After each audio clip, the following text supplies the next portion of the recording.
नमस्कार, ultimate law associate में आपका स्वागत है।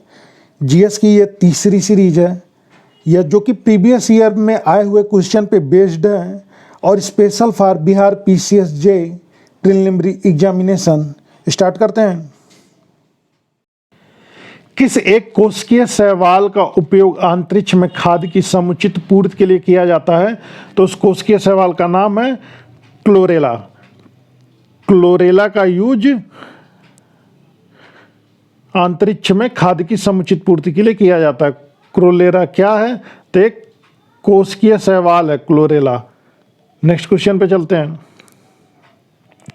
प्राकृतिक रबड़ किसका बहुलक है? तो प्राकृतिक रबड़ आइसोप्रीन का बहुलक है। प्राकृतिक रबड़ किसका बहुलक है? तो प्राकृतिक रबड़ आइसोप्रीन का बहुलक है। नेक्स्ट, द्रव्य की चौथी अवस्था क्या कहलाती है? तो द्रव्य की चौथी अवस्था प्लाज्मा कहलाती है। नेक्स्ट देखते हैं, प्रत्यावर्ती धारा की माप किस यंत्र से की जाती है? तो प्रत्यावर्ती धारा को हॉट वायर अमीटर से मापा जाता है।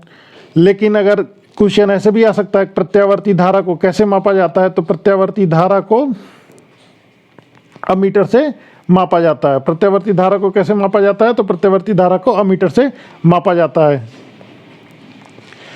नेक्स्ट है, प्रकाश तरंगों के किस गुण से उनके अनुप्रस्थ होने का प्रमाण मिलता है? तो उनके पोलराइजेशन से, ध्रुवण से प्रकाश तरंगों के अनुप्रस्थ होने का प्रमाण मिलता है।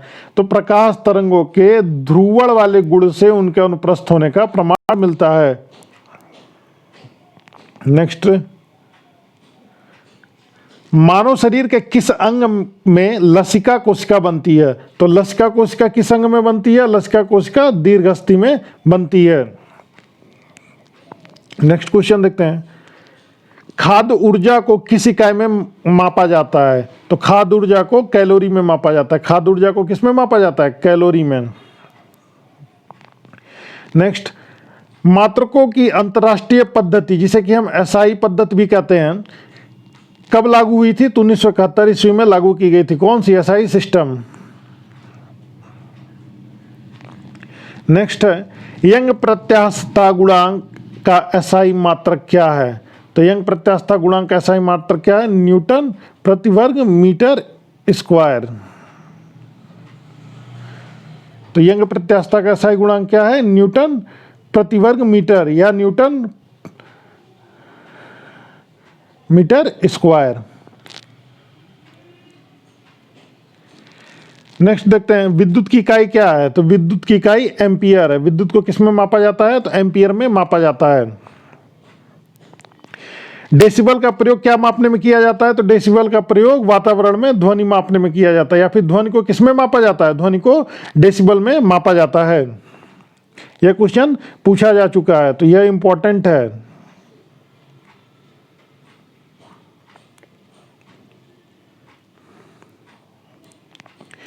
कैंडेला किसका मात्रक है? तो ज्योति तीव्रता का मात्रक कैंडेला है। ज्योति तीव्रता का क्या मात्रक है? कैंडेला। नेक्स्ट है, एसआई पद्धति में लेंस की शक्ति की इकाई क्या है? डायोप्टर। एसआई पद्धति में लेंस की शक्ति को किससे मापते हैं? डायोप्टर से। लेंस को किस में मापते हैं? डायोप्टर से। इस तरह से क्वेश्चन पूछ सकता है, इसे ध्यान दीजिएगा, ये पूछा हुआ क्वेश्चन है। नेक्स्ट, विद्युत मात्रक की इकाई क्या है? तो विद्युत मात्रक की इकाई एम्पियर है। विद्युत मात्रक की इकाई एम्पियर है। वह वैज्ञानिक जिसने परमाणु सिद्धांत की खोज की, तो जे डाल्टन थे, जॉन डाल्टन थे। बारूद क्या होता है? तो बारूद एक मिश्रण होता है।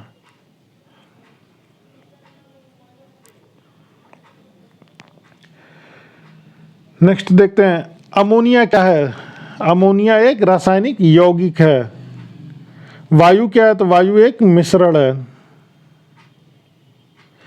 एक ही प्रकार का परमाणु किस में मिलता है? तो प्राकृतिक तत्व में मिलता है। प्राकृतिक तत्व में एक ही प्रकार का परमाणु मिलता है।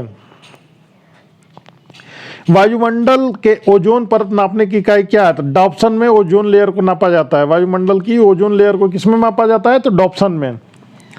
यह भी पूछा गया क्वेश्चन है। अरक्तता किसकी कमी के कारण होता है? तो हीमोग्लोबिन की कमी के कारण बॉडी में खून की कमी हो जाती है, जिसे कि हम अरक्तता कहते हैं। टमाटर के लाल रंग के लिए कौन उत्तरदायी है? तो लाइकोपीन। लाइकोपीन की वजह से टमाटर का रंग लाल होता है। तो टमाटर के लाल रंग के लिए कौन उत्तरदायी है? लाइकोपीन। ये भी लास्ट ईयर पूछा था। वह वैज्ञानिक जिसने परमाणु सिद्धांत की खोज की? तो जॉन डाल्टन। जॉन डाल्टन ने परमाणु सिद्धांत की खोज की। नेक्स्ट है विरंजक चूड़ क्या है? तो विरंजक चूड़ एक यौगिक है। यह भी पूछा हुआ क्वेश्चन है। विरंजक चूड़ क्या है? तो विरंजक चूड़ एक यौगिक है। नेक्स्ट, ऐसे तत्व जिनसे धातु तथा अधातु दोनों के गुण पाए जाते हैं उसे क्या कहते हैं? उपधातु। ऐसे तत्व जिनमें धातु और अधातु दोनों के गुण पाए जाते हैं उन्हें क्या कहते हैं? उपधातु।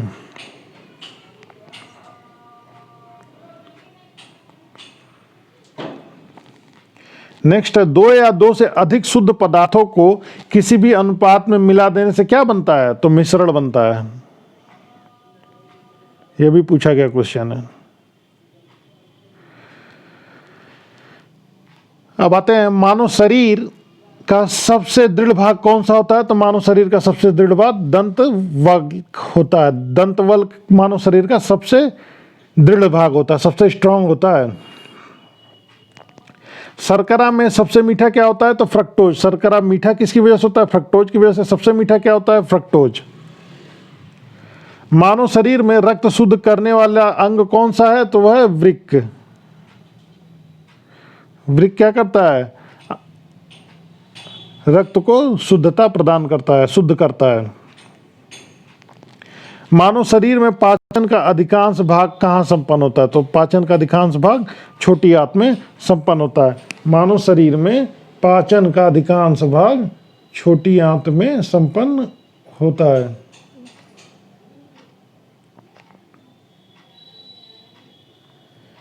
मानव शरीर के किस अंग में लसिका बनती है? तो दीर्घस्थि में लसिका बनती है। ये पहले भी अभी हम लोग डिस्कस किए हैं। किस अंग में लसिका बनती है? लसिका कोशिका किस अंग में बनती है? तो दीर्घ अस्थि में बनती है।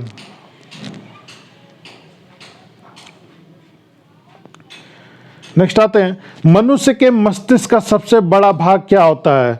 तो मनुष्य के मस्तिष्क का सबसे बड़ा भाग प्रमस्तिष्क होता है, जिसे हम सेरेब्रम कहते हैं। मनुष्य के मस्तिष्क का सबसे बड़ा भाग प्रमस्तिष्क होता है। राइफल चलाने पर लगने वाला झटका किसके संरक्षण का उदाहरण है? तो वह रेखीय संवेग के संरक्षण का उदाहरण है। Conservation of the linear momentum. Conservation of linear momentum का उदाहरण है। राइफल चलाने पर लगने वाला झटका किसके संरक्षण का उदाहरण है? तो वह कंजर्वेशन ऑफ लीनियर मोमेंटम का एग्जाम्पल है या उदाहरण है, रेखीय संवेग के संरक्षण का उदाहरण है। अब नेक्स्ट क्वेश्चन है, प्रयोगशाला में सर्वप्रथम जीन का संश्लेषण करने वाले वैज्ञानिक कौन है? तो वो हरगोविंद खुराना जी हैं। प्रयोगशाला में सर्वप्रथम जीन का संश्लेषण करने वाले वैज्ञानिक कौन है? तो हरगोविंद खुराना है। चंद्रमा पर वायुमंडल न होने का क्या कारण है? तो वहाँ सभी गैसों का वर्ग माध्य मूल रूट मीन स्क्वायर वेलोसिटी जिसे कहते हैं, रूट मीन स्क्वायर वेलोसिटी जो कहते हैं, वो वहाँ के एस्केप वेलोसिटी से कम है।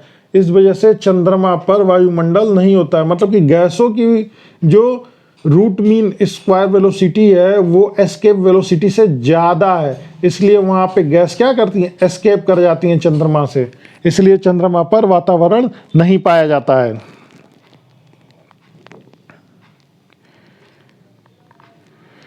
ये हमारा लास्ट टॉपिक था आज इस वीडियो का। यह वीडियो आपको कैसा लगा यह ज़रूर बताइएगा और ज़्यादा से ज़्यादा शेयर कर दीजिएगा। अगर आपको यह वीडियो अच्छा लगे तो लाइक कर दीजिएगा और अगर आपकी कुछ राय हो तो कमेंट कर दीजिएगा। और आप अगर हमारे चैनल पर नए हैं तो मेरे चैनल को सब्सक्राइब कर लीजिएगा। और इस वीडियो का PDF आपको हमारे टेलीग्राम ग्रुप में मिल जाएगा, जिसका लिंक डिस्क्रिप्शन बॉक्स में दे दिया जाएगा। धन्यवाद।